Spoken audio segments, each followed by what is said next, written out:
Get out the insurance cards, get out the copays. The office is open, my friends. Brought to you by drroto.com.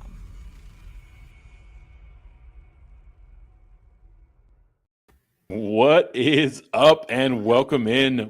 We are the One and Done Show. We are your fast break of college basketball information.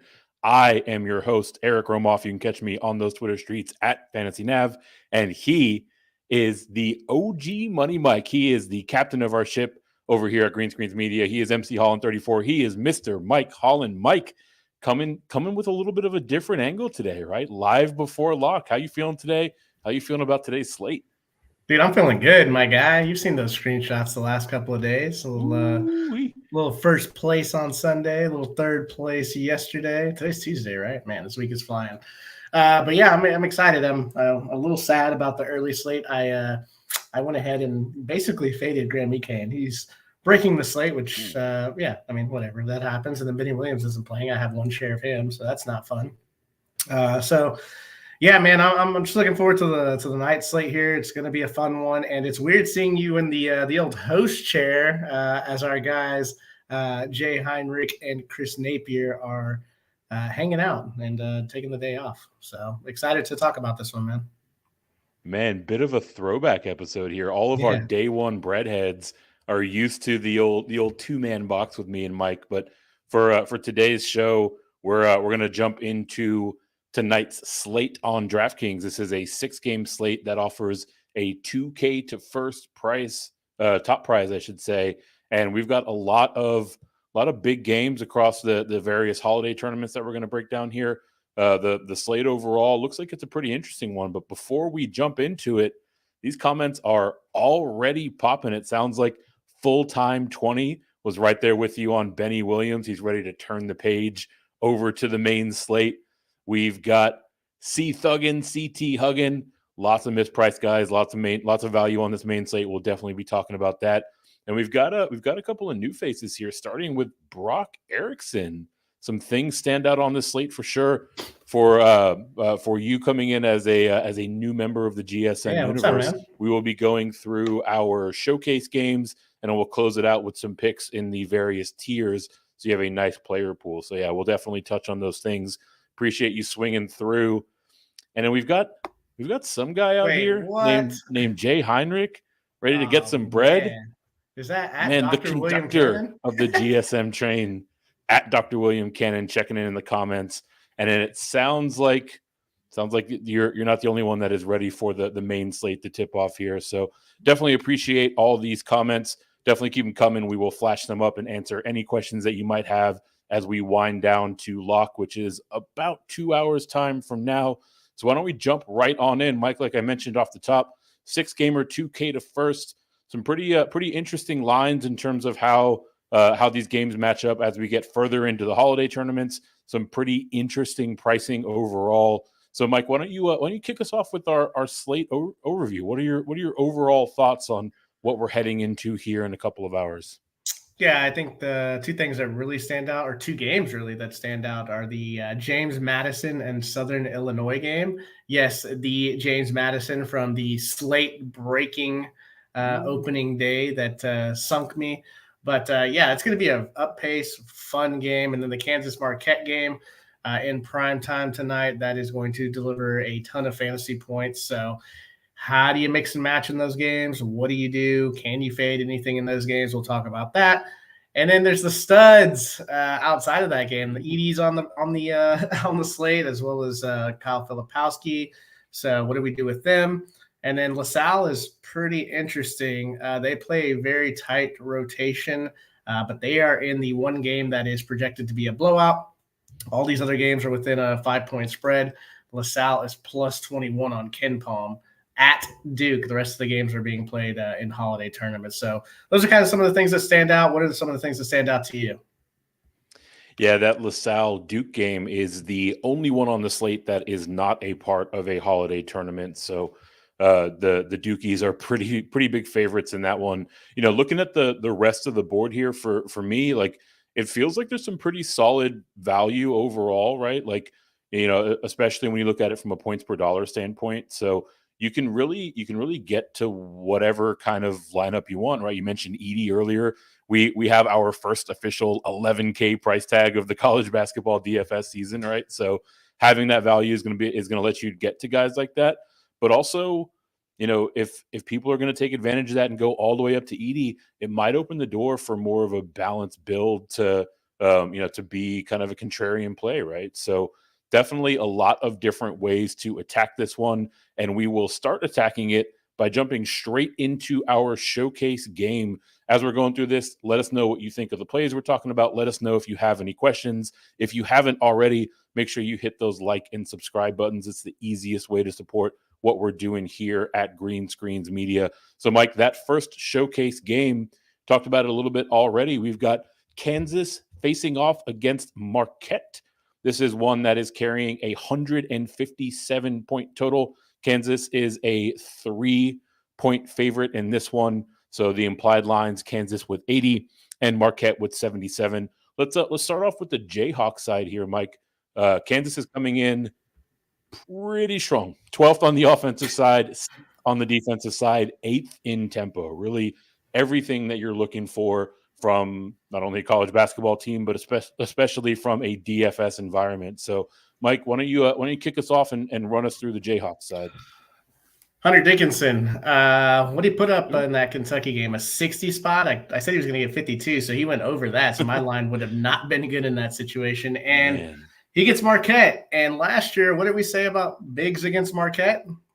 You just play them. It's basically the same team. Iguodaro, he's solid with not getting into foul trouble, but I don't know how they're going to guard Dickinson. It feels like there's going to be a ton of double teams. Ben Gold is interesting as far as a defensive player, but none of these guys are going to be able to stop Dickinson. I mean, the rates are crazy for Dickinson. We talk about him all the time. Nearly a 30% shot rate, almost a 50% combined rebounding rate, even a 15% assist rate. And he's also chipping in with blocks and steals, shooting 83% from three, only 6 attempts, but still, this guy is ridiculous right now. And I was surprised he came in at, sub 10K. It feels like he should have been up there close to Edey in price point. So the fact that you're going to give him to me at 9,400 in a matchup that we targeted basically all of last year against Marquette, I'm going to be in some trouble because I'm pretty sure I'm going to be clicking the lock button on Dickinson for sure. And also because it feels like a lot of people will play Edey and they will also go down to Kevin McCullough. Obviously, you can't play all three guys. I mean, you can try to figure it out, but it's going to make for a couple of interesting punt options if you do. McCullough 7,900, coming off the triple-double.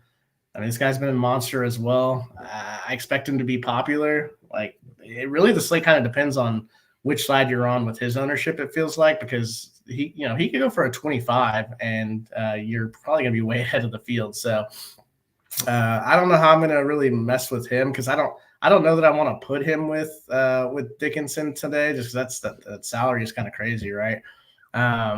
So I'll on the lineups that I don't play Dickinson, I typically play McCullough.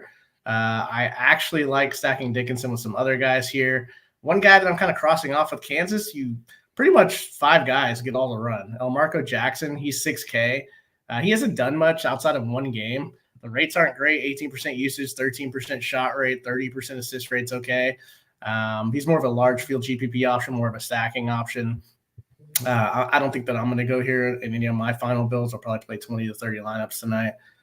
So really and maybe I'm doing it wrong, man. I think our guy Corey the other day stacked, and you love to do this, right? You love to stack the the top 2 price points with Dickinson and McCullough. I think Corey did that the other day, and they paid him off. I think they scored it was 60 and a 40 something, so they paid him off with 100 fantasy points. So you can go that route with McCullough and Dickinson. I'm just choosing to take a stand and play one or the other. Because there's a guy named DeJuan Harris, Eric, that that I'm really a fan of, and that's one of my favorite stacking partners. What do you think? Yeah, I mean, you have to love what Harris brings to the table here, right? 6.5K. You mentioned a moment ago that 5 guys get all of the run on this Jayhawk side. That's true in terms of playing time, but 4 guys get all of the usage and opportunities. So Harris is a big part of that picture, right? You got to love what he's doing for this team, and specifically if you look through his game logs, where he's doing his best is when he's in these pace up kind of tight games, right? He went out, almost gave you 40 in that close one against Kentucky. The shot rate is inevitably going to go up in these type of games. Like they're going to depend on him to do more and more as opposing defenses try to find new ways to to slow down and mitigate Hunter. So Harris is certainly a very clear counterpunching option for the Jayhawks on the offensive side. But let's not overlook the fact that he is a great defensive player, right? You're getting boards from him. You're getting the occasional block, the occasional steal. He's just one of these stat sheet stuffer types that you absolutely love getting to. So like how this one sets up in particular for Harris. And then the fifth member of the guys that are going to get all of the run, you've got KJ Adams down here at 6.2K. Look, it's going to be hot and cold with him, right? He's coming off of a 17 spot. He's got a 32, a 27, and a 23 before that, right? Like he's one of the guys that I'm probably not all that high on in terms of the Kansas side, right? Like it feels like this 32 points that we saw from him a couple nights ago, that's probably about where his ceiling is going to lie. So, to pay that much for a guy that can't even, really get hot and get into the 40s, it feels like it's kind of a mismatch, right? And a lot of this has to do with Hunter Dickinson coming in, right? Like you bring in one of the best rebounders in the entire country. Obviously, a guy like KJ Adams is going to see his rebounding rate fall a bit as he has this year. He's down to 20% combined rebound rate. So kind of like you mentioned, it's really a 5-man picture here with regard to the Kansas side, but there is an entirely opposite side of this game that I think. Well, hold on, I want to ask you this, man. Are you going to put Dickinson and McCullough together? Because I'm going to be putting Dickinson and Harris together, probably on 70 to 80% of my lineups, and then McCullough and Harris together on my other 20 to 30%. Where would you go? Am I doing it wrong? And you could probably play all three, honestly, but an overload stack. An overload stack actually won the tournament yesterday with Kentucky. Now you didn't have the $9,400 price tag, but people playing 3 7K guys that started for Kentucky, and that ended up winning it. So, what are your thoughts on that strategy? Dude, overloading on these smaller slates is a great way to get different, right? Like, and we look at the board. I mean, this is far and away the most appealing game. So this is the game to overload on. Arguably, this is the side to overload on as well. The thing that would give me some pause overall, kind of like I mentioned off the top, like if you're going to spend up that heavily on the Kansas side, you're really going to put yourself in a position where you're probably going to have to eat a lot of value chalk, right? So like you need all those guys to hit, and you need the guys where you're differentiated to really hit their ceilings. So you're walking a razor's edge. I might do it on one build overall, but I think from a strategy standpoint, what you laid out is spot on, right? Like it's so much easier to have like a cohesive, logical build to what you're putting together when you have this opinionated stance, right? You're either going Hunter or you're going McCullough, and that kind of informs the way that you build out the rest of your roster. So I think I'm in lockstep with you, and a few people that are in lockstep with us. Nape C. Hustle dropping those money bags. He's been these guys supposed to be working, man. I know, right? We could have gone 4-man box. I'll drop you guys the link. Hop on in cold. We'll keep it cooking here live before lock. And then Jay sounds like he's pretty bullish on McCullough with those back-to-back triple doubles. Ooh, my guy. And look, if you pay up for these two guys and they both hit their ceilings, like you're in the fast track to shipping this 2K to first prize, right? But I mean, a lot of things have to go right for that to be the case. There it is. Brock's back in. Yep. And Kevin McCullough and Hunter Dickinson. Great pair. That's why I want people to go there, because I know the value of DeJuan Harris in a pace-up game. I'm not saying don't do it. I'm just taking a stand because I know people are going to do this. And I also love the way that Dickinson and Harris, like Harris' assist rate, is probably going to go to Dickinson, or Harris's assist rate is probably going to go on the skip pass to McCullough. So pairing those two options together for me, and we haven't even seen Harris's, like, he can get 7 steals in a game or like 5 steals in a game. Like he has 40 fantasy point upside. And the thing with McCullough is like, he's playing out of his mind right now. Like absolutely out of his mind. I get it. He's the second scoring option on this team. Nicholas Timberlake is not really done anything transferring from Towson. Wish he had stayed there so we could play him right on the mid-major slates. So that's kind of annoying. But yeah, I get it. If you want to do it, it's just I'm taking a hard line stand on it, and that's what you have to do in DFS, right? Like, and you just hope, like yesterday, it's like Klingon was 33%. I basically was like, you know what, I'm going to be below the field on it. It actually ended up working out, even though he was in a ridiculous smash spot against Texas and somehow didn't pay that off. So yeah, good comment, Brock. I don't mind it, man. If it scares people away, yeah, I probably want to be on the other side too, because I'll be scared by not doing it, and that's just the way it goes. That's going to kind of determine the slate as well. That's why I said Kevin McCullough is probably the key to the slate. Yeah, I would think so. And you mentioned the assists, like this really speaks to what Coach Self is doing and has done seemingly forever in Kansas. He's got 3 guys in the starting lineup that have a 29% assist rate or higher, right? Like they move the ball so well, they find the open shot, right? So it definitely helps whenever you're talking about stacking partners, going to one of these guys that has the super high assist rate, because even if Hunter's going off, if they're getting fed by McCullough, then that obviously is going to raise the total output from a fantasy point standpoint overall. So like I mentioned before, we will move over to the other side of this game. The Marquette Golden Eagles, not too shabby themselves, 8th on the offensive efficiency ranked, 29th defensively, a little bit slower than we're accustomed to with these Golden Eagles, 185th in tempo, right around league average. So, Mike, kick us off with the Fighting Shaka Smarts. Oh, gosh. Hopefully Jay's still watching right now. Yeah, I mean, Tyler Kolek, I'm going to go back to the well where I can, right? I mean, he's 8,400. UCLA, tough defense. We haven't quite seen the consistency of the big games from Kolek. It's 4 games into the season, right? I mean, the rates are still fine, 25% usage, 34% assist rate, shooting 56% from 3. So I hope that keeps ownership down. He could be a monster on the slate, like any slate that he's on, right? It's like I always seem to never get to him for some reason, because I'm like, I don't know. I just never really get to him, but I love the rates. I love him as a run back option. So yeah, I'll be using some Tyler Kolek.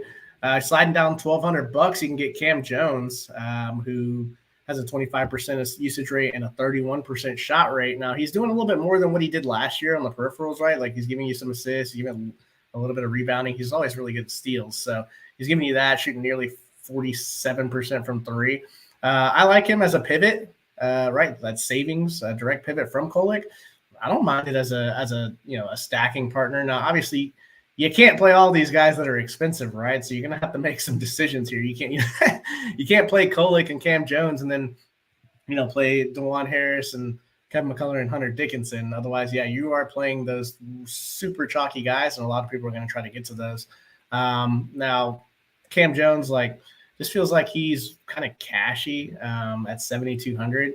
Now, I know he put up a 47 bomb, but it feels like he's more of a 4X type play on this slate. Stevie Mitchell, he's 4,800. I hate it that he started the season at 6,500 because it's taking forever for him to get to the price point last year that we want to play him at, which was right at 4,200. Yeah, they have a deep bench of guards. They have a deep bench in general. The usage rate's not really there. It's only 15%. Now, one thing that I will say, he's got a little more upside, right? He could put up some defensive stats. If he hits a 3 or 2, that would be nice because he's shooting 0 for 9 so far to start the year. So, yeah, Stevie Mitchell, I'm probably waiting another slate or 2 till we get that that close to right at 4K price tag. And then Sean Jones, he's played really well. It's just he's not really getting the minutes. His usage rate, shot rate, and assist rate are all in the low 20s. He's also not hitting his threes as well, 18% from the 3-point line. I mean, he's in the value player pool as a pivot option. In case Kolek or Cam Jones get into foul trouble, it's going to be Sean Jones that gets the run there. So if you're playing that type of narrative, I guess you can go there. I probably will have a share or 2, depending on how everything builds. Because like we talked about, there's going to be a lot of chalky options down at the bottom. So, getting a guy in a 3-2 scenario like him in a large field, I'm not crazy about it, but that's how you win these big tournaments is these guys that are in the, the high 3Ks, low 4Ks that have their ceiling game at a 5X or a 6X. So I don't mind it as well, but Oso, my guy, what are you doing with Oso, man? This is a tough matchup, but he's had tough matchups before. But this is Hunter Dickinson, so what are you doing with him? Yeah, look, it's a tough spot with Oso, right? Like if you look at the game logs for Kansas and Hunter Dickinson, in his wake, there are lying plenty of talented big men who just immediately got into foul trouble, right? So that's the risk that you're running with Iguodaro here. I don't love the price point coming in at 7.4K. Like he's gotten a 40 spot before, but he feels like he's more of a floor kind of guy, right? Like high 20s, low 30s pretty consistently. If he can stay out of foul trouble, he's got enough upside. I mentioned that 40 before. Like that'll do at 7.4K. He feels like he's a bit more of a large field option than anything else. Unlike the Kansas side, Coach Smart likes to get a lot of run from a lot of different guys. So several other options to at least kind of talk through here. The next one up for me is going to be David Joplin, 5.4K the forward. He's coming in fresh off of a 28 spot, so definitely like that at that price tag. The thing with him is he's just super shot dependent, right? 20% usage rate, but a 24% shot rate. People in DFS like to chase last night's production, so wouldn't be surprised if he's popular. He's kind of an okay stacking option with one of the top guards, right? He shoots fairly well from three for a big man, 38% there. So, I think on most nights you're probably going to see him flirt with like low 20s, high teens, and I mean that's fine in the grand scheme of things. It's just I think you're gonna need to get a bit more upside from this game if you're going here. And then, kind of piggybacking off of the Iguodaro conversation, if you think, kind of like I do, that Iguodaro ends up in some foul trouble, Ben Gold is sitting here at 4.3K. The limiting factor for him so far has largely been his playing time, his minutes, right? Like, he's kind of in a decent spot overall, but he gets an extra, 6, 8, 10 minutes because of some foul trouble with Oso. And now you're really cooking with grease, right? Like this is a guy that can shoot the three. He's 27% from range. He can rebound really well. Don't hate the price tag overall. The thing is you're kind of gambling, right? Like usually the guys that you're looking at that are depending on the guy in front of them getting in foul trouble, usually those are like mid 3K price tags, right? 3.8 tops. So at 4.3K, like you're definitely taking on a bit of risk, but like we've talked about on the other side of this game, like sometimes you got to plant your flag. If you think there's that foul trouble, Ben Gold can be a really interesting way to capitalize on that. So that is the Marquette side. Mike, I want to know from you, how are you kind of attacking this game overall? What are some of your favorite stacking partners on both the Kansas and especially the Marquette side as we wrap those up? Yeah, I think I'm going 2-1 on a lot of my builds. I will be using DeJuan Harris. Weird to say that he's like kind of the lot guy, and then I'm rotating McCullough and Dickinson around him. On the run back, yeah, I'll be using Kolick, some Jones. I don't mind a 2-0, right? But overloading is going to be super contrarian. I don't know if the people are going to play more than 4 or 5 guys. And I think that's what was that full-time 20 right here. Tough to get to any Marquette, really. Yeah, it's tough, right? I mean, because of the pricing on the Kansas side and what you want to get into. But I mean, you can kind of play any lineup that you want just based on some of the chalk value. But yeah, let's hit some of these comments, Eric, before we slide on to the next game. Man, these comments are popping. First and foremost, Tommy Kramer wants to know, where's Jay? The only reason he showed up. Oh, man, I don't have any fans. Like, Jay's always got the fans, man. It must be the singing. I think you and I here. Let's light him up real quick. No, we're not. He's not here. There you go. Oh wait, he is here. At least he's here to explain himself. Appreciates the shout out. Couldn't escape work today. Hanging out with the Broskies on the next show, and I think Tommy's got it right, dude. Like, work is overrated. You got to get your priorities straight. Who needs work when you're cashing 2K checks on the regs like Mike at the top of these GPP payout scales, right? So Jay is definitely here with us in spirit and here with us in comment. He'll be back with us again the next time that we are live. And then we've got we've got a new commenter. Need more cowbell always. Loving the live before lock. Love that you're swinging through. Appreciate you dropping a comment in there. Let us know if you have any questions. Make sure you've hit those like and subscribe buttons if you have not already. And then, like we mentioned before, can't talk a little Marquette without Jay and his love for Tyler Kolek. Just smooth with it. My guys out there just making it happen. And then Cam, he's shown a little love to Robert Carpenter here. At least that's I'm assuming that's what you're getting at with that money side. Mike, do you have any thoughts on old Robert Carpenter here? I got some thoughts. They're not in our showcase, but Robert Carpenter, me and him have a love-hate relationship because I thought I was going to win the 20K to first on the first. Well, he had like 12 fantasy points against Kentucky. With all this research, I was like, Robert Carpenter is going to bust this slate. I think he finished up with like 13 or 14. So he was dead to me after that because I needed that because I faded Lathan. I don't know why we're talking about the first slate, but hang around. We're going to talk about Robert Carpenter a little bit later in our tier segment. We absolutely will.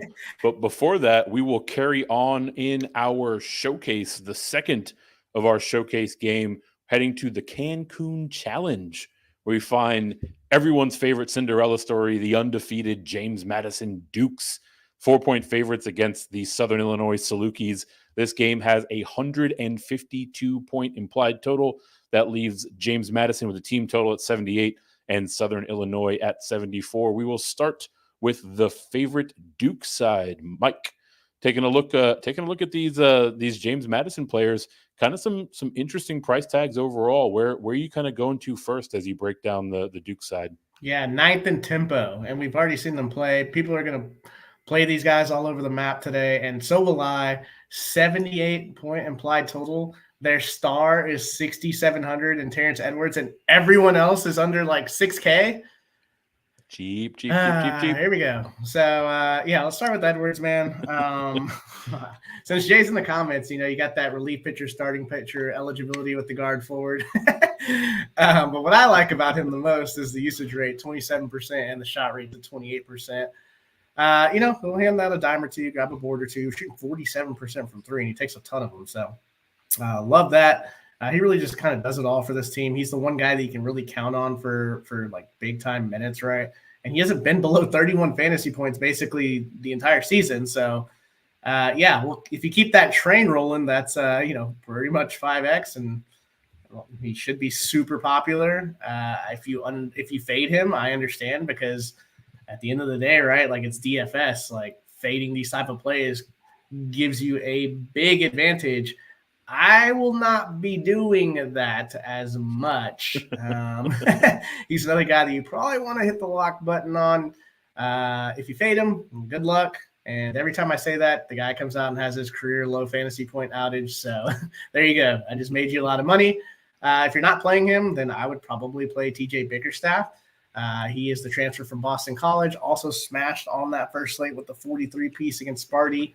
Usage rate, shot rate, combined rebounding rate are massive. Can probably give you a little more on the block side. Just haven't really seen it yet. We know he can reach back and go up and get 40. So, he's in the player pool. He's a great stacking option as well. I think a lot of people, if they were successful on that first slate they played, the winners had Edwards and Bickerstaff stacked up. So I can see a lot of people go into that as well. The prices have come up on them. Obviously, they were at like 44 and like 4,800 or something. So you got to pay a little bit more. And then also the one thing that would kind of limit Bickerstaff and why I'm not quite as high on him is Julian Wooden. The last couple of games he's really come on, and like the usage rate's not great, 17%. That's kind of hovering around the line where it's like it gets a little scary, right? But he's stroking threes, taking a ton of them. They shoot a lot of threes and they get up and down. So there's just fantasy points galore and assists galore that are going to happen. So if you're going to pivot off Bickerstaff, I don't mind the Wooden play. It feels a little chasier. He's kind of like the David Joplin who does it slightly a bit more. So I don't know how much I'm going to have of him. Raekwon Horton, he's $400 cheaper. I wish he was still in the high 3Ks because he's only got a 16% usage rate. Like, anytime you play JMU, like, there's going to be guys that have ceiling games. And so that's why you probably want to play a minimum one. You probably want to play two. Horton's gone back and gotten a 28 and a 26, but he also has a 12 and a 5 because the minutes are all over the place with these guys. A lot of these guys outside of Edwards are kind of boom bust plays. I like him as a stacking partner just to get different. Nobody's going to pay $4,700 for him. It doesn't feel like, especially with all these other guys right above him. So yeah, man, like I'm just going to be kind of rotating as I do. Just going to be rotating these guys around, but really going to be shoving in Edwards in that forward spot to get those 30 fantasy points that he's going to give me, and hopefully a little bit more. Man, it's so hard not to just immediately go to Edwards, especially on this short slate where the positional variability, right? Having the flexibility to slot him in either the guard or the forward spot, it lets you do so much more with your build overall. If for whatever reason you don't want to go to Edwards, or maybe you're looking for someone to run him out there with, we've got Green here, Michael Green, 5.6K. He's super steady, right? Like his usage rate, his shot rate, nothing about this is really going to jump off the page for you. What does stand out is his 27% assist rate.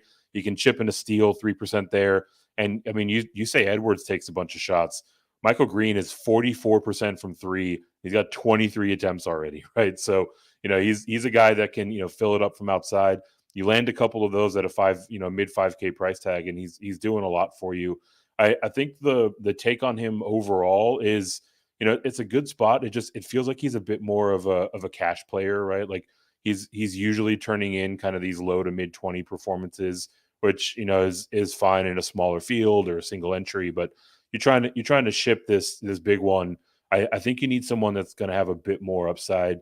I mean, he shouldn't be popular for that reason, right? So maybe this is the game where he sees all of his shots from downtown go in, and now all of a sudden he's moving you up the pay ladder. But I think he's someone that's fine, but not a priority. Looking down the rest of the options here, we can talk about Noah Friedel a little bit. 5.2K.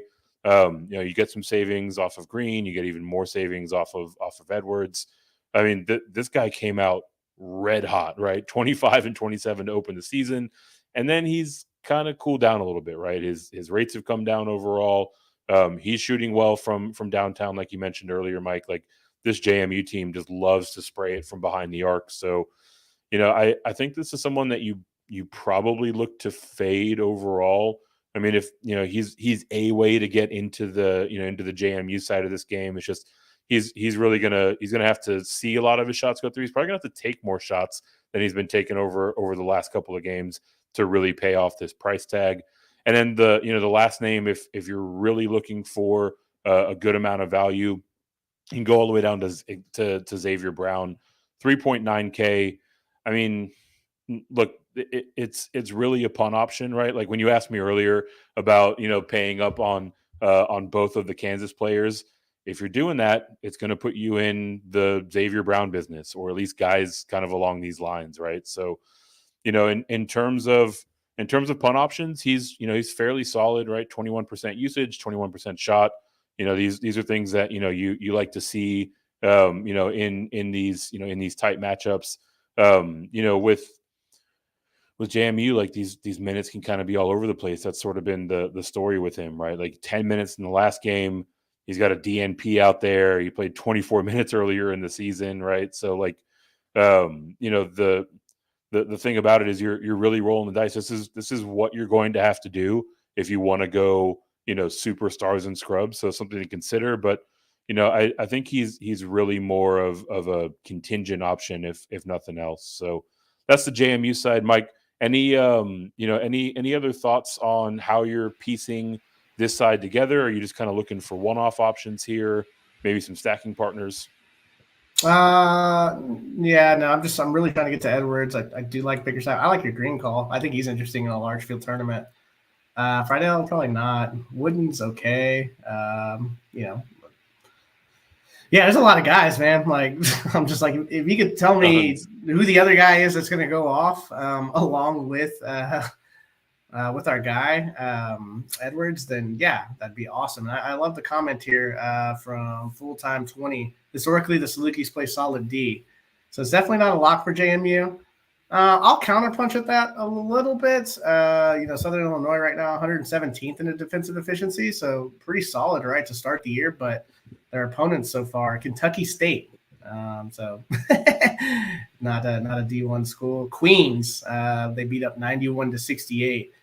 Chicago State, one of the worst offenses in college basketball, gave up 55. So, yeah, I could see JMU getting to 70, and the price tags on these JMU guys are cheap, so I'm looking to get to at least 2. So I don't know. It's going to be tough because this next game that we're going to talk about like has even better value options. So like all these guys we're giving you as like value plays, these are straight up like pivots and contrarian options because in the next game there are a lot of options that you're going to want to get to and popular options. Yeah, and we will talk about those in due time before we entirely move off the JMU side. Sounds like Steve is a little interested in the Bickerstaff business, which is not a bad call. You can do much worse on this slate, right? Yeah, you could double for sure. Put up like 14 and 10, and at that price, you'd love to see it. Absolutely. So let's move over to the Salukis of Southern Illinois. Like Mike mentioned, 117th in defensive efficiency, better than league average, right? 198th in terms of offensive and 272nd in tempo. Not quite the bottom third of the entire country, but real close. And most specifically, these are the guys getting paced up, right? They're playing against a JMU team that is 9th in tempo. So, Mike, you kind of teased it earlier. There's some value plays on this side. Where are you starting with the Salukis? Yeah, I think I might have said next game, but I meant this side. And yeah, the Salukis paced up. I want a lot of these guys. I want almost all of them. It starts with Xavier Johnson, 30% usage rate, 46% assist rate, 5% steal rate. Hasn't really hit his threes yet. Yeah, I'll go ahead and have me some of that. I feel like his price is probably $1K below what it should be. So, yeah, I'm going to play Xavier Johnson. Yes, finally, not the Indiana Xavier Johnson that I can't get right. From there, like, it's weird because, like, you go from – this is kind of similar, right? Like 6,100. This game has so much price point per dollar potential, right? It's really annoying. I'm like, man, on this slate, like with the Maui Invitational and all this other stuff going on, this is the game that I'm going to be watching hardcore tonight. Jovan Strelick, he's 4,800. I don't really know why he's this price point. The rates are good, so maybe that's why. But I mean, he's not really playing any minutes. Now, I get it, right? Like blowouts and stuff, but I don't know. The other guys are playing minutes, so. Yeah, I'm probably not going to go here. I would rather go to Trent Brown at 4,400. Yes, the scary usage at 12%. He's got an 18% shot rate and 23% assist rate.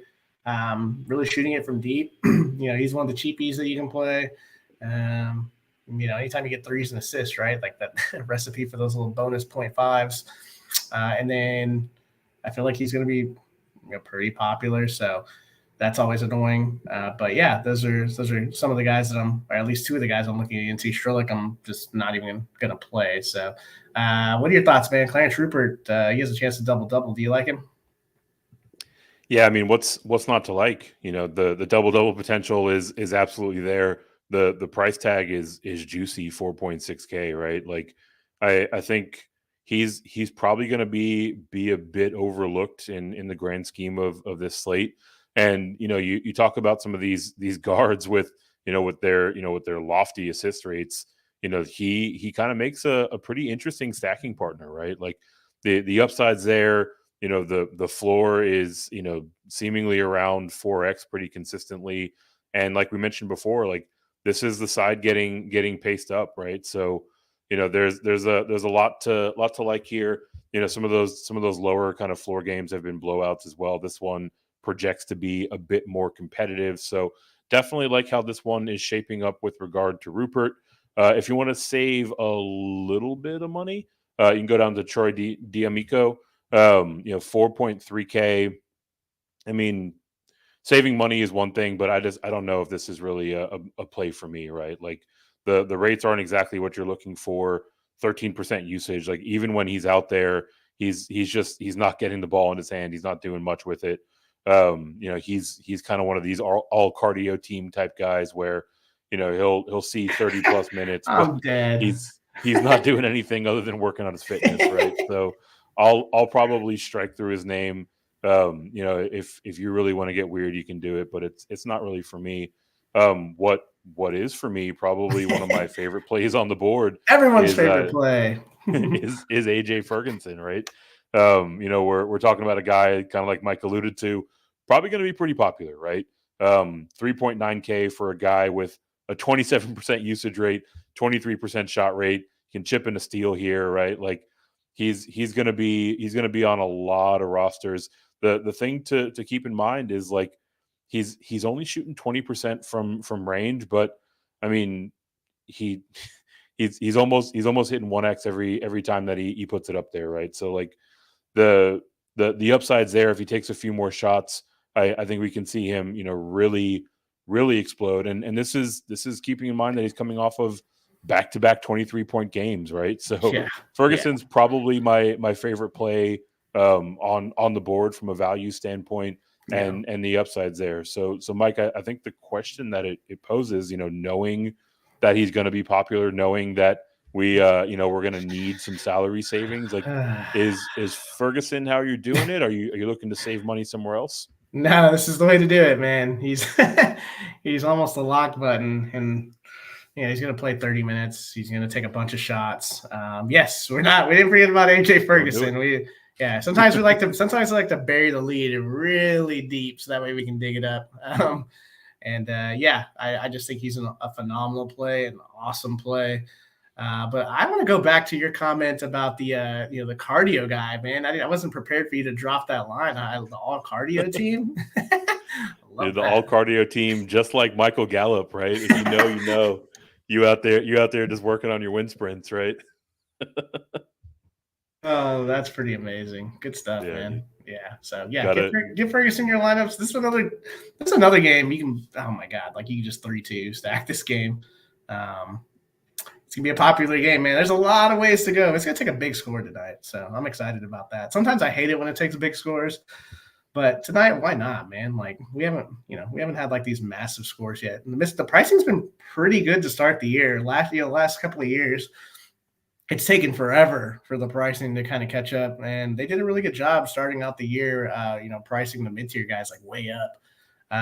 And now they did miss on a few guys, but they missed on a ton of guys today. So you just pretty much play everybody. So all those guys that we gave you before we gave you Ferguson, Ferguson goes out and gives you a 14. He's basically 4K. So he's not 3K. He's 4K. That ain't going to get it done. Like he's got to get to 20 to win you a tournament. So if he doesn't hit a 20 and, somebody like Trent Brown or, Raekwon Horton reaches back or, Xavier Brown continues his 20 streak, that's going to leapfrog you in front of people because, Ferguson's going to be very popular, but I wouldn't recommend not playing him. But I'm going to do it on some builds for sure because I got to have leverage play. So I'm not just not doing nothing, even though that's probably the better way to go. Speaking of Raekwon's, got a little breaking news here. Contribution from the conductor of our the conductor of the GSM train, even though he's not here. Raekwon Battle has his waiver denied. Again. Make sure you're following Jay on Twitter at Dr. William Cannon if you want all the latest waiver news and takes. Mike, I know this is gimmick infringement because this is usually Jay's lane, but any thoughts on Raekwon Battle's waiver on how this might impact those Mountaineers? No, only thoughts are we did get a waiver coming through on a guy that is going to be in our high tier segment on a play and not a fade. So hey, who knows, man? They just hand these things out and we don't know who's getting it, who's not getting it, but glad they didn't make him wait the entire season. Speaking of gimmick infringement, clearly the NCAA is also just spinning that wheel on which guys are going to get waivers and which guys aren't. So bad news for Raekwon Battle, but like you mentioned, good that he at least knows a couple weeks into the season, even though he should have known months ago. But I digress. We will continue on here in our showcase. We will head to the white sand beaches of Maui, the Maui Invitational for our third and final showcase game. This one is going to be a doozy. The Volunteers of Tennessee, 4-point underdogs against the Purdue Boilermakers. This one is carrying a 138-point total. Should be close with Purdue favored. That has them implied with 71 points. Tennessee with 67. We will start with that Tennessee side. What else is new? The Tennessee Volunteers are number 1 in the country in terms of defensive efficiency. What is new? 30th on the offensive side. This team is looking real balanced. They're playing a little bit slower than league average in terms of tempo. So with these Volunteers, Mike, I know that there are a lot of guys that we've been rostering en route to some green screen so far this season. Where are you starting on the Tennessee side? Man, I did it wrong yesterday. I went Dalton Connect. I think I went 60%. He was a lock piece that we went on our core 4 with. And then I pivoted to Triple J because we know he can always throw up nearly 40 fantasy points. And that's where we'll start. Both of them are now 7,400. And both of them have really high upside. So, for how do you say? I want to say Jordan Josiah James. I don't know. Anyway, his name is Josiah Jordan James. And yeah, he's one of those guys that we've played for the last few years that can be one of the most frustrating plays and also one of the most rewarding guys out there. Just a solid player. And I don't know that I can get to these Tennessee guys today. I mean, obviously Purdue, very good defensively as well. It's kind of surprised the total, nearing 140. But for Triple J, 20% usage, 30% combined rebounding rate, shooting 60% from 3. He really kind of does it all. He's a Swiss Army knife, as we like to say all the time for this team. I don't mind if you're going to go here, but one, it's like the price tag is tough to swallow. And 2, you're also fading Dalton Dalton Connect, who's 7,400. And look, man, Tennessee is super dangerous this year because him and Gainey have given them some offensive life. And I think Jay was texting us the other day that he had, 17 or something at halftime, 15 at halftime. He actually injured his ankle, came back, still had a really good game. The problem with Connect is now the price, I think he was mid 6Ks last week. Price has kind of caught up to where his production has been now. When he was at Northern Colorado, he was ripping down, nearly 7 rebounds per game. But the combined rebounding rate is only 13% right now. The assist rate is only 11%. Like when they give him the ball, they need him to score. So he's really just kind of hunting his shot, nearly 40% from 3, more of a cash game play right now. He's probably just going to give you 30 fantasy points. So Triple J is probably a better large field tournament play than Connect is at this price point, which kind of sucks, man, because this guy's awesome. And if Connect does reach back and grab 7 or 8 boards and chip in fall over a couple of assists and chip in a block, right? Like he's going to drop a 40 piece at this price point. He was 33% yesterday. I know it was a shorter slate, so his ownership should draw down even more. I'm probably not going to go here. James Adu, the way I did it yesterday on the early slate was I put one of Connect or Triple J with either Adu or his backup, Toby Awaka, who got hurt. And so now you have James Adu, who is tasked with guarding some guy named Zach Edey. Now he did put up 30 fantasy points. He's 6,500. I don't love the price point, but he's gonna have to play 30 plus minutes if he doesn't get into foul trouble. He's a really good rebounder. He's tough. That's one thing you say about the Tennessee bigs, right? They're always tough. Like Plachik and Comwell last year. He's not in Michigan. Like they're just tough dudes. So I could see them getting into foul trouble. Zach Edey is second in the country in fouls drawn against. That was as of yesterday. He's probably first by now. So I don't know how much I can get to Adu today. Jemai Mashak, he's too expensive. He's 4,800. Like the ceiling is probably 20 fantasy points, and that's not enough. He's got a 15% usage rate and a 13% shot rate, so he's not really playable. There is an interesting player on this team for the large field to win $2,000.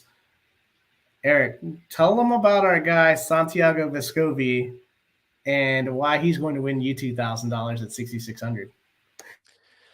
Man, it's such a weird spot for Vescovi, right? Especially if you've been following these Volunteers for a while. Like we've seen him do so much for this team, and so far this year, he's seen his rates kind of chipped into by guys like Connect and Gainey, right? So 6.6K. He's gotten up to the the mid 20s before. So you're hopefully looking for a little bit more upside, but you like that the price has fallen. He's shown that 30+ point upside plenty of times in his past. The thing with Vescovi is like he's going to be largely overlooked, and while they're still figuring out how to put these pieces together in Tennessee, the talent is still completely real, right? So like you mentioned before, like why is he going to win you how's he going to win you a 2K tournament? Like he can reach back and get up 30 plus. He's going to be overlooked. This is going to be a game that's probably going to draw a lot of ownership onto some of the other pieces, so you're getting a ton of leverage by rostering him. Obviously, like any of these home run swings, you also have the chance at whiffing. But I like how this one sets up for Vescovi specifically in the matchup, and specifically with regard to his rostership. Looking through the rest of the volunteer side, kind of some some hot and cold feelings overall. Zakai Ziegler, 4.9K. He's played pretty good down the stretch run over the course of yesterday's game. The injury is something that you're going to have to monitor. Obviously, played well in that game yesterday. Might see a little bit of limitation in terms of his usage or his time on the court, as he's now asked to play in back-to-back games coming off that injury. I feel like there's probably a little bit too much of a risk profile to really click the button on his name, and then going. What if he sits? Vescovi. I mean, yeah, this is a little bit more for Vescovi and Connect and Triple J. Even Meshack, I wouldn't someone go to Meshack. You would think that would drive up Vescovi's rostership, right? But maybe not, right? Like people are probably going to want to go to Triple J and Connect and still leave. No, Vescovi I don't even think people are going to go to this game because one, look at the total. Two, it's like it's just hard to get to that price point because stars and scrubs, right? If you play McCullough, you play Dickens, you can't get to the 7K. So like in the mid sixes, it's hard to get there with all those guys that are 5 and 4K in the game before. So it's like literally, I would be surprised if Ziegler plays tonight. We're not obviously breaking any news or doing anything like that. I mean, yeah. Let's go back to Ziegler. He's only been playing mid-teens minutes, right? So like, why are they going to come out here and run him in a back-to-back? Like, I don't know. To me, if he sits, like Vescovi as a contrarian large field play becomes even more interesting. And then Triple J and Connect will soak up some of that, some of that. I mean, he's at a 24% usage rate and an 18% shot rate. Like, that's going to go to a couple of guys in this game. Now, granted, this game could go under. This game could go under. So anything that we're talking about in this game just could go completely bye-bye, right? But, yeah, man, I just wanted to throw that out there. But, yeah, go ahead and finish up on this Tennessee side so we can talk about your boy Edey. Yeah, I mean, look, it's fair to say this game could go under, right? Like, we talked about Tennessee being the number one defensive team in the country. Their opponent is currently all the way up at number 5, right? So, one thing to keep in mind, and you pose the question, like, in this stars and scrubs build, how are you going to get to the salary implications of some of these higher players? One of the ways to maybe do it, JP Estrella sitting down here at min price. You talked about the injured ankle to Awaka earlier.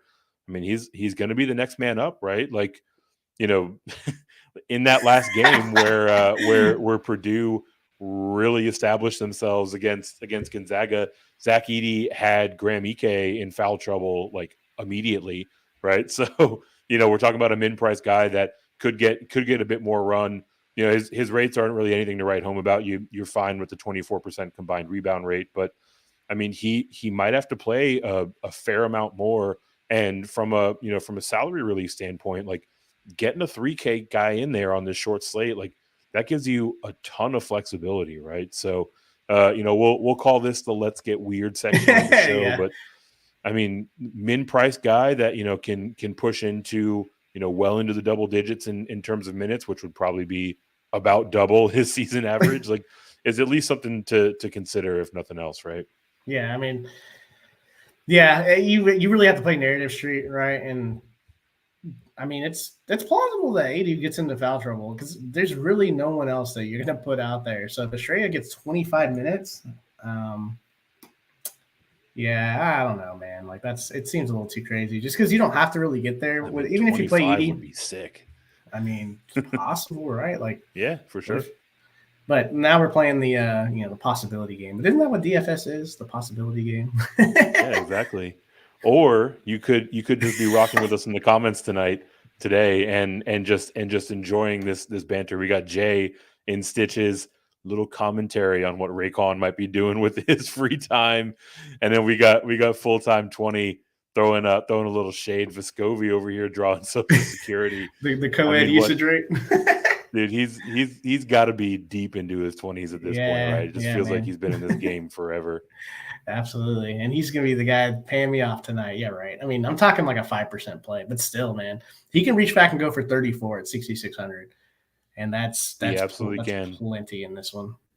And he's going to be overlooked, right? So like this is where that leverage comes from, right? Yeah, especially if Ziegler sits. Yeah. So on the other side of this game, I alluded to it a moment ago. These Purdue Boilermakers are playing pretty well themselves. 5th on the defensive side, like I touched on. 3rd offensively, about league average in tempo. Mike, we teed it up off the very tippy top of the show. We have an 11K player on the board. You gonna kick us off with Zach Edey here? Is that where we're starting? I guess every time he's on the slate at 11K or more, like I just fade him, but I don't think I can because there's so much value. So I'm probably going to go 50-50, kind of like that Sheboy approach from from the last couple of years. Familiar. It's like, hey, what do you do with Zach Edey? Well, if you're playing 20 lines, you just play him on 10 and then fade him on 10. and then you just figure out what to do on those other 10, right?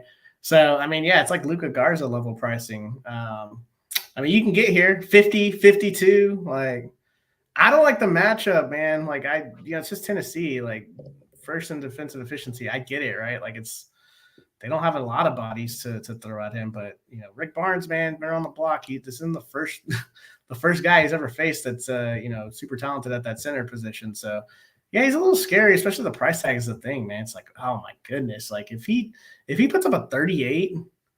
You're not gonna win a tournament. Trouble. Yeah, you're not gonna win a tournament with a 38. So could that be a cheap foul, a cheap offensive charge, like gonna play narrative street, in a foul trouble game? Maybe there's not gonna be anybody that's gonna back him down or anything like that. So you don't have to worry about that. So that's all kind of on the contrarian side of like things that could happen. But it's college basketball. Like every time we think we have a smash play, like something crazy happens. So, yeah, I'm just going to go 50-50 on my lineups, and it just is what it is, man. Braden Smith, all these other guys for me, like Braden Smith, the price, it's too much. 7,500, not in this matchup. Like, I love his usage and assists, but he shoots in the 3 well. It's just a tough matchup. I don't like the price tag for him in this spot. Like, there's going to be a lot of on-ball pressure. Mason Gillis, like, no way. All the bigs, really, Kaufman, Wren, like I'm not gonna play them. If they were 3K, I probably still wouldn't play them. Like Edey just takes up so much usage, it's crazy. And if he's not gonna be in there, it's gonna be the guards chucking up threes, man. So I guess 2 other players of note, like Lance Jones, Fletcher Lawyer, man. Like, are you doing anything with these guys? Seems like a pretty easy take. Like play Edey or not play Edey. Yeah, and look, like. I think in the case of Lance Jones, like much more impactful player in terms of, the trajectory of this Purdue team than he is valuable DFS asset, right? Like absolutely. He brings it all together for them. But like you mentioned, like, the usage that Edey's drawing, it really waters down the rest of these options, right? So, Jones, he's a spot up shot maker. You certainly we've seen these shooters hit their ceiling before, but I mean, like that price tag is really a mitigating factor at 5.9K. Fletcher Lawyer, I mean, he's going to be out there a ton, right? Like he's certainly taken a pretty nice step forward from his freshman season last year, but I mean, some of the production and usage that we were, enjoying from him last year that, we were expecting to take a step forward, that's kind of, been spread out over to the Jones side, right? So like if you're trying to find a way to get, to get unique in terms of how you're building around Edey, maybe stacking them up with a Fletcher Lawyer is an interesting way to do it. But I mean, like you said, like it's so hard not to, really just make your decision on Edey and then kind of move off of the rest of this Purdue side, right? Pretty much, man. Yeah. That's kind of where I'm at. I still got love for Lawyer though, so I'm just I don't know, donating to the cause with him. But now that Lance Jones is in town, I just remember the good times. I remember the good times we had last year with him. So yeah, it's a real thing. those times are gone. No time like for nostalgia. You and David Jones. Yeah, I will never not love David Jones. And look, part of your decision to make a 50-50 call on Edey is exactly what this question's getting at, right? Like you're talking 50 plus if you're paying off an 11K price tag, right? Yeah, man. But if he gets to 50, I think you're good. Just because it's not a 12-game slate. Yeah. That's really the only reason why. Like you could probably still get away with a 47, 48. It's gonna be close though, real close. You want to see that 5 in front of whatever numbers in front of it to feel like comfortable, especially with Dickinson, and then there's a contrarian Filipowski on the slate too. So it's not like and there's all kinds of ways you can build around. You can build a couple of value plays and 6 in the mid, and reach back and go out and get 35 here, 32 there, 40 there, and then all of a sudden, kind of your ED 46 is toast based on the price tag. Yeah, brick by brick, right? Like there are a lot of different ways to attack this. A 50 would be a good spot, but even still, right? Like you're getting 50 out of Edey, and you're not guaranteeing that top spot, right? We do tend to think that this is going to be a higher scoring type of slate. That does it for our showcase games. Before we move into the rest of our player pool, going through the high, medium, and low tier options, I want to say that we appreciate everyone that's rocking with us here today on a Tuesday afternoon. We see you out here. We're loving these comments, right? Jay mentioned that you got us laughing, you got us thinking. Let us know if you have any other questions in those comments. And if you have not already, get on over, hit that like button, and hit that subscribe button. It is the easiest way to support what we're doing here at Green Screens Media. We are the sickos that are here giving you an hour on a Tuesday afternoon in the middle of feast week. We appreciate everyone's support. We appreciate everyone's engagement. Keep those comments and questions coming. So now, Mike, looking at the rest of the slate here, 3 more games that we haven't talked about. Not going to go through them all in exhausting detail. Instead, we're going to look at some of the different tiered plays. So, Mike, why don't you kick us off with 1 play and 1 fade in the high tier? This is players that are $7,500 and above. Well, Jay would be happy to know, and I think he did bring this up to us in our group chat, that Femeo DeCale has got his waiver. So he's available for New Mexico State. He's 7,700, playing Fresno. Had 38 fantasy points in the first game. So how many minutes did he play?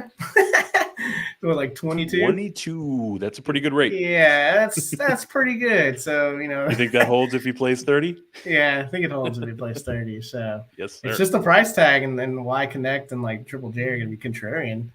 And also because of the price tag, like how do you get there if you want to get to, to Edey? So yeah, I'll figure out a way to have a share or two, a female. Okay. Guy that I will be fading, I just talked about it. Kyle Filipowski. Oh boy. Like this is the blowout. This is the blowout. And the 9,300 is tough. Dickinson's right there. I'd rather just pay that, but he's a direct pivot and I just can't do it, man. Like I faded him last slate. I'm going to probably continue to fade them until they play another, top 25 type team. Like they're slow. I can't get there, man. Like I just can't do it. What about you? You got any interest in Filipowski? I don't think I'm doing it in this blowout scenario, on this right? Tournament, right? Like Yeah, I mean, you look at this last game, right? Like they're running away with it, and he's giving you 16 minutes, right? Like, even if it stays a little bit more competitive and he's up to 20, 22, 24, even, like you're really asking a lot for a guy to pay off mid 9K price tag in what we presume to be really limited minute, right? So don't mind the fade on Filipowski. Definitely like the call on Femi.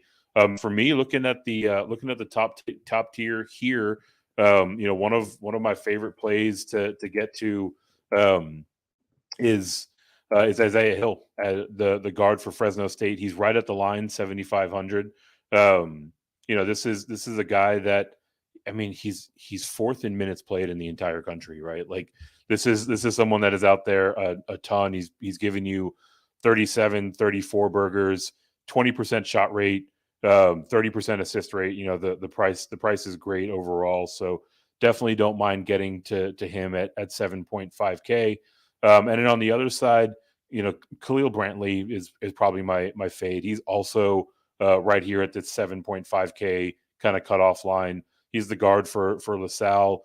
I think it's probably just a little too expensive for this matchup, right? Like he's going to have a lot going right. You mentioned Duke plays at a pretty slow pace overall. They're solid on the defensive side, so it feels like you're getting a little too cute for a guy that really has to get to his ceiling to pay off that price tag. Yeah, like I said, it's the kind of the price tags.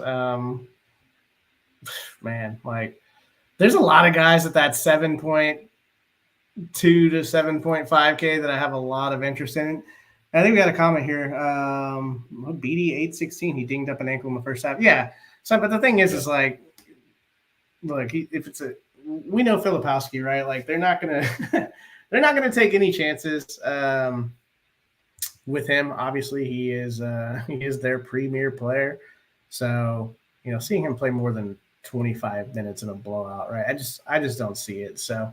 I don't know how we get to Isaiah Hill and Fime, but I'm going to try to figure it out for sure, which is why I think DeJuan Harris pivot from McCullough is going to give you that extra, close to $1,000 in savings, maybe a little bit more. I forget what the price discrepancy is, maybe 1,500 or whatever.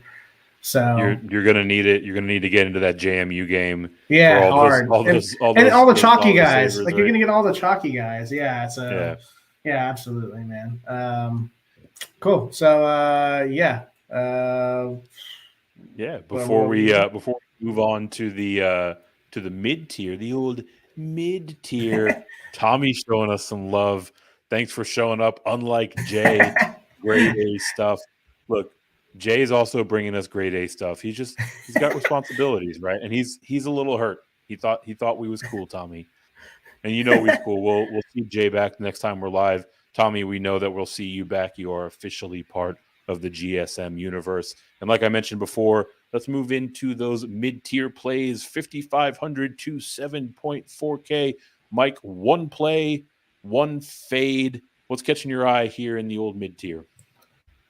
Xavier Dussel kind of catches my eye from Fresno State.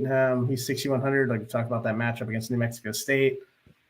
I mean, he plays a lot of minutes. And he takes double-digit shots. So can he give you a little bit of rebounding? Yeah. Shooting 46% from three. You like that. So should be a close matchup. Expect him to get a lot of shots and a lot of run.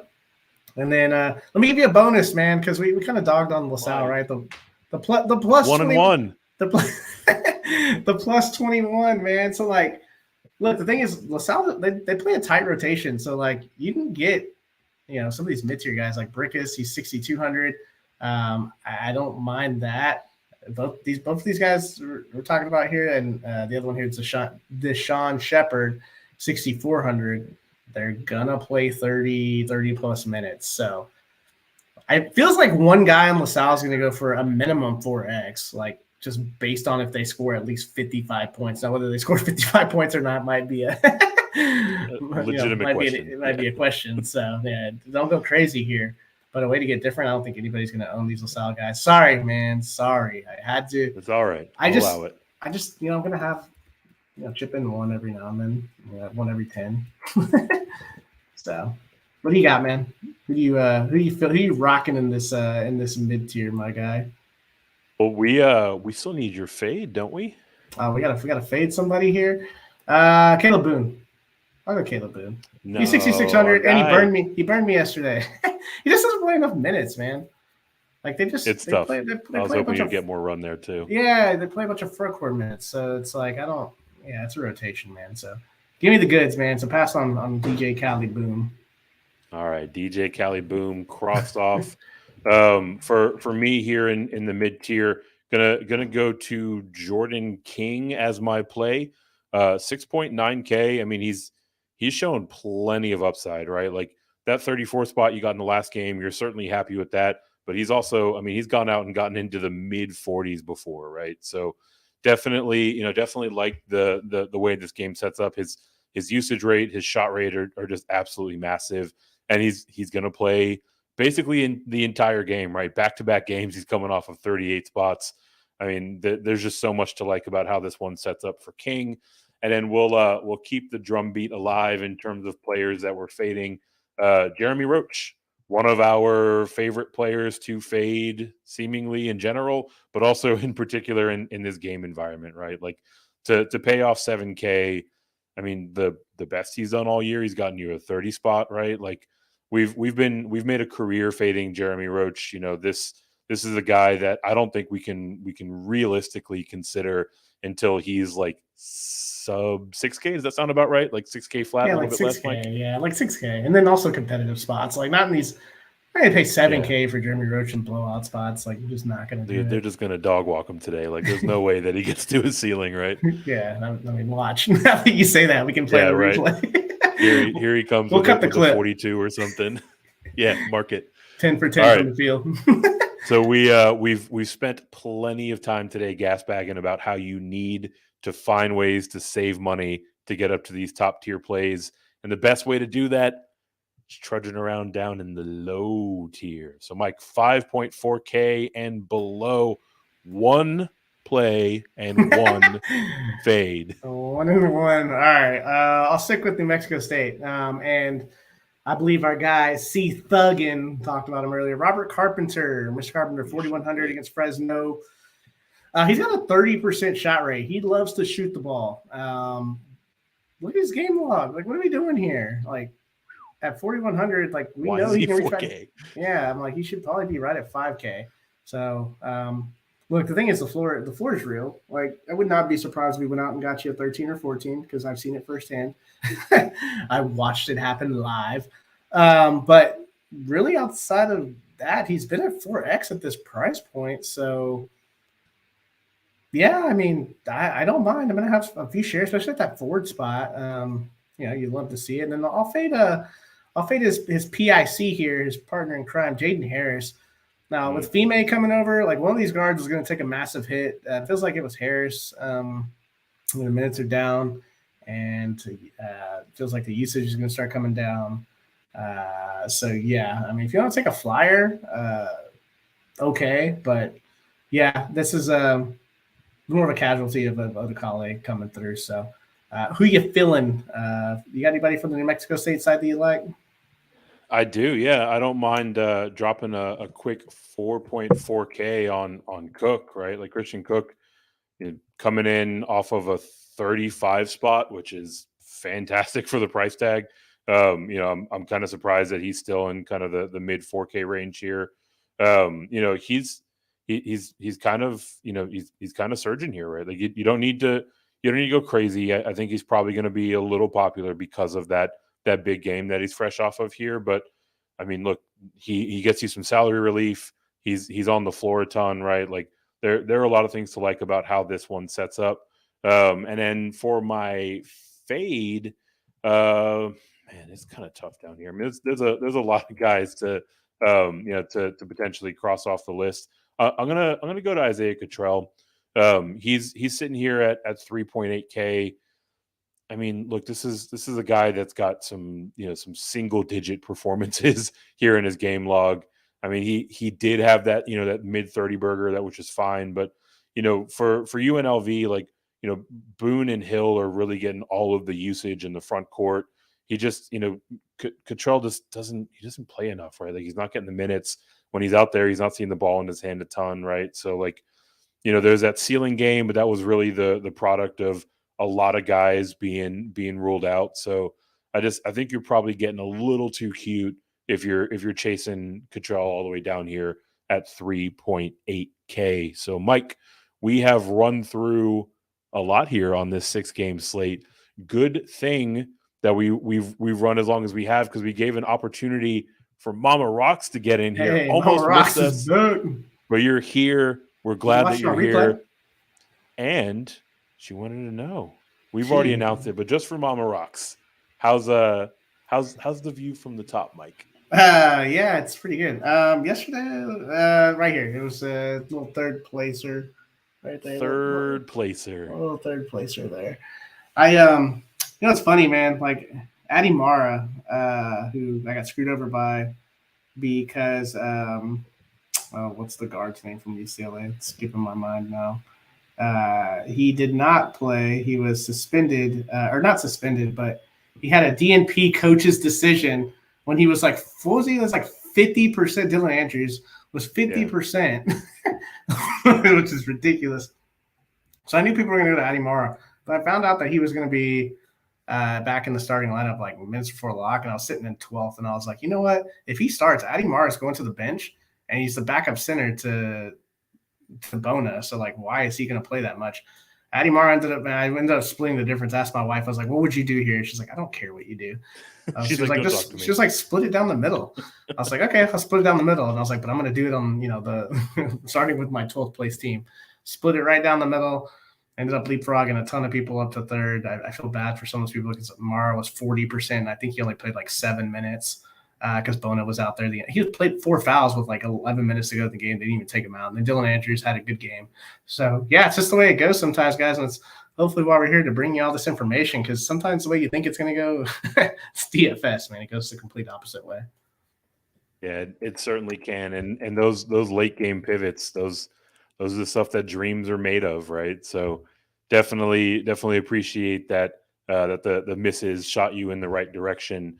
Like I was mentioning as we were breaking down our high, medium, and low tier plays, we have one thing left to close us out here: the vaunted, much appreciated, often imitated, never replicated DFS Core 4. Mike, you want to close us out here with your favorite Core 4 plays for this slate that tips off in about an hour? Does it have to be 4? I'm just kidding. All right, we're gonna give 4, but we're gonna give an or. Oh, the Core or 4? You're gonna go to Kansas. You're gonna first thing you do when you open up your DraftKings app or your laptop is you go there and you click Hunter Dickinson's name in the forward spot, and then the next thing you're gonna do is you're gonna go ahead and you're gonna click Terrence Edwards' name from JMU, and you're gonna play him. We're gonna play him at the forward spot as well. Then we're going to go to AJ Ferguson so we can get some of that salary relief, also that massive usage and shot rate in a tight, closer game. Once you do that, then you will now need to make the decision. You know what my decision is. My decision is DeJuan Harris, but Kevin McCullough is also right there. So you got to choose which one you want to do. So the or it lies in the McCullough or Harris. A lot of people will go to McCullough. So once you put McCullough in, what do you got left there, Eric? When you've got Harrison, you're sitting at 5.9K roughly. If you go up to McCullough, 5.5. So all told, like still a good amount of flexibility, right? Absolutely. You got all these other pump plays. You can go out and get another, you can go out and get a Kolick. You can go out and, play those, try to get into those high 7K guys. Or you don't have to mess with some of those pump plays that you don't know what's going to happen with JMU. Or the SIU side. Like sometimes you play those games and you're like, why do I have so much invested in these games? And there you go. So there it is. The DFS Core 4 or more is what we'll call the Core 4 or I think. Yeah, the Core 4 or more. We'll leave the Dr. Seussing to to the authors out there. But the 3 of the 4, Hunter Dickinson, TJ Edwards, Ferguson at 3.9K, and then either McCullough or why am I blanking? Dewan Harris. Or DeJuan Harris. Either way, leaving you in the kind of mid to high 5K range for remaining salary. An hour till lock. 1 hour till lock. Gone through this entire slate. Still got 30 people here rocking with us. Appreciate everyone that swung through today. Definitely love all of the comments and all the interactions. Before we get out of here, before we close this one out and head into build all of these lineups before the next hour runs by, any closing thoughts? Any strategy, any guidance that you can leave the people with before we get out? Nah, man, just put the lineup together that's going to win it all. That's the easiest thing to do. Let's win, baby. Yeah, just kind of what we talked about in the core. Build it that way, man. Like, get into the Kansas side. I don't mind one run back from the Marquette side. You know, if you're playing mass multi lineups, man, like, it's cool to get into some of the chalkier chalk plays, but you don't have to get into all of them, man. Like, find a way to build out more of a balanced tier, or figuring out a way to pivot off of some of the chalkier value guys is another way to differentiate yourself for sure. Absolutely, you're gonna have to do it on a 6-gamer. Got to find ways to get unique. Maybe it's someone named Vescovi. Maybe it's paying up for a couple of guys that suit up for the Jayhawks. Whatever it might be, like we mentioned before, appreciate you guys swinging through here, keeping the questions coming, keeping the comments coming. This has been an absolutely fun one. If you are not already, make sure you are following us on Twitter, TikTok, YouTube, basically everywhere out in the wide world. One and Done CBB is the show handle. Get Green Screens is the Green Screens media handle. We are sending out all of our core fours, some of our best bets, tons of information, tons of takes on those handles as we gear up for the end of the tournament season, as we get into the stretch run here in the college basketball world. And if you are not already, get over to drroto.com, get yourself subscribed. That gets you into our members only Discord, where Mike is the ruler of those lands. He's in there. We're talking lineups, we're talking builds, we're talking pivots, we're talking fades, right? So if you need that direct access to the captain of our ship, MC Holland 34 on Twitter, you can get into that Discord. Not only is that the best way to interact with Mike, but it is also the best way to get this bread. Thanks for stopping by the office. Get your fantasy prescription by subscribing to the channel and checking out drroto.com. And until the next visit, be well and take care.